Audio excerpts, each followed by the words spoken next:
کە سوکاری یەکێک لە پێشمەرگە دیلەکانی شەڕی داعشە. زانیاری لایە لەسەر گۆڕێکی بە کۆمەڵی پێشمەرگە دیلەکان. ئەو دەڵێت چەند جارێک بۆ بەدواداچوون لەسەر و گۆڕە بە کۆمەڵە چوەتە حەویجە و دڵنیایە تەرمی پێشمەرگە دیلەکان لەو گۆڕە بە کۆمەڵەیە لە سنووری قەزای حەویجە. من هاتمەوە چەند کەسێکم ئاگادارەوە کرد وەکو بەرپرسەکان وتیان کاکە لەوانێ وانە بێ شتیوا بۆی دڵم دنیا بێتەوە دوو جایتر سێ جایتر ڕۆیشتم ئەو شوێنێ لە جوان ناو غابەتەکە سەرەتا تۆزێت ترساین وەڵای ڕۆژێکی ڕۆیشتم تەمیش بوو پێش خۆ 2 مەتر نابینی ڕۆیشتومە بەڵام 4-5 جایتر ڕۆیشتم ئەمە هەر لە دوایەوە بۆی مطمئن بم و کە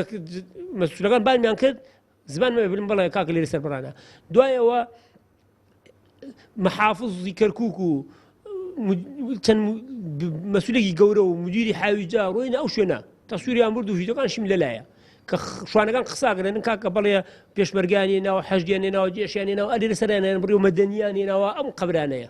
تەسووری ئەو تەسوورانە نەشم لەلایە ئەنجا هاتینەوە داواممان کرد ڕووین بۆ لای وەزیری پێشمەرگا ئەوم بە دەرەجەیەک زانی ناسی بووی کە ڕێکەم جار سەرەتا ڕۆشتم بۆ لای وەزیری پێشمەرگا لەگەڵ شێرفان و چەند کەسێک ڕۆشتم بۆ لەر بۆ لای وەزیری پێشمەرگا وتی کاکە بەسەر چاو ئینشاڵڵا ئیشی لەسەرەکەن کاکە کوڕەکانی ئەوەیە نائبێ چاوەڕێکن لە کەسوکاری دیلەکان پێشمەرگەکان یەکەیە کە بڕون بە دوای جەنازەکانی کوڕەکانی خۆیان بگرن فەرموو بوویان هەنێکیان تایسیش تا ئەم دەقەیەش هەنێکیان چاویان لە قاپی و چاوەڕێن کوڕەکانیان بێتەوە بە ئەو تێ باشە خۆمان ئیشی لەسەرەکەین و حەقتان نەبێ. لە ساڵی 2015 لە هێرشێکی داعش لە باشووری کەرکووک 17 پێشمەرگە دوای شەڕی دەسەویەخە لەگەڵ داعش بادیل کەوتنە دەستی داعش و سەرجەمیان بە پێی بڵاوکراوەکانی داعش شەهید کراون. یەکەم داواکاریمان بێن ئەو جەنازەمان بۆڵکەن بێنینەوە بۆی بۆمان تاکید بین بزانام کوڕەکانی ئێمەیاننا ئەمە یەک خاڵی دووەم ئەو کەسانی کە پێمانیان وتە کوڕەکان گۆڕانەتەوە و فەرم و لێرێ لە کوردستانە ئەوانش هینێکیان لەگەڵا بگرێ یعنی بەرپرسن. هاوکات تایبەت بە دۆسیەی بوونی گۆڕی بە کۆمەڵی پێشمەرگە لە حەویجە ژمارەیەک پارێزەر و ڕۆژنامەنووس و چالاکوان بەدواداچوون بۆ ئەو کەیسە دەکەن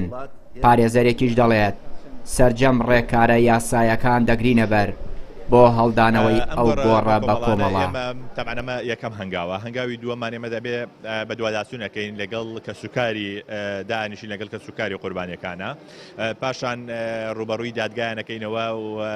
لەسەر ئەو کەسایی کە ئاعترافی کردووە لەسەر ئەم کەیسە سکاڵە یاسایی تۆمارەکرێ لە کەشف دەلالە دەرەچێت بۆ موقعی ئەو شوێنەی کە ئەو ڕوفاتانەی تایە پاشان لەگەڵ دەستگای مؤسسەی شەهیدانی عراقی ئەبێ ئەوان بێنە سەرخەت لەگەڵ بجوولێن هێزە ئەمریکان بە شێوەیەکی گشتی کە دەبێ ڕۆڵدار بکرێن ئەرکدار بکرێن لەم کارەیە و لە هەمووشی گرنگتر ئێمە لە دوێنێکەوە پەیامان ناردووە بۆ یونیتات بە تایبەت کە ئەرچی لە ناو دەوڵەتی عراقی هەڵدانەوەی گۆڕە بە کۆمەڵەکان و تەوسیقکردنی جەرایمەکانی داعشە سەر بە نەتەوە یەکگرتووەکانە ئێمە لەگەڵ ئەوانیشا لەسەر خەتین بۆی تیمێکی ئەوانیش لەگەڵمانابێن ئەگەر بۆ کەشفکردنی ئەو کارانە بۆی هەم ڕوفاتەکان بێنینەوە هەم تەوسیقێکی گشتگیری نێودەوڵەتی بۆ تاوانەکە بکرێ هەم لە ڕووی یاسایەکەشەوە لە دادگاکان تاوانباران سزای خۆیان وەربگرێن.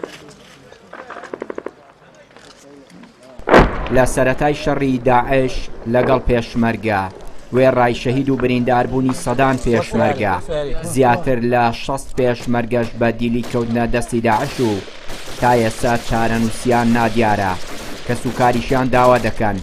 حکوومەتی هەرێم سۆراغیان بکات و چارەنووسی پێشمەرگەکان بە مردووی یا زیندویی یەکلایی بکاتەوە. چیانووری کەناڵی پەیام کەرکووک.